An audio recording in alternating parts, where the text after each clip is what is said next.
Europe 1. Le journal Christophe Lamar. Bonjour Christophe. Bonjour Dimitri, bonjour à tous. L'avion présidentiel s'est posé un peu avant 20h locale hier soir sur la base militaire d'Andrews, dans la banlieue de Washington.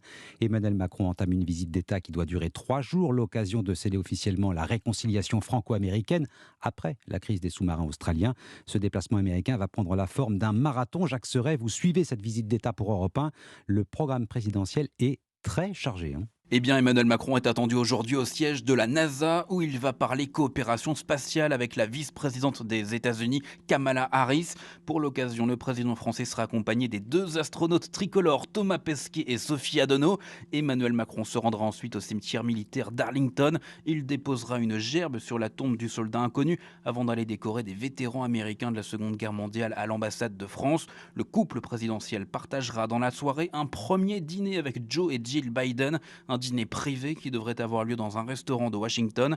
Et c'est demain, jeudi, qu'Emmanuel et Brigitte Macron seront reçus à la Maison-Blanche avec tout le faste protocolaire, hymne national, passage en revue des troupes et 21 coups de canon avant le dîner d'État en présence de plusieurs centaines d'invités. Le point d'orgue de la visite avant que le chef de l'État ne s'envole vendredi pour la Nouvelle-Orléans où il compte défendre la francophonie. Emmanuel Macron sera alors le 3e président français à s'y rendre après Charles de Gaulle et Valéry Giscard d'Estaing. Jacques Serret, envoyé spécial d'Europe 1 aux États-Unis.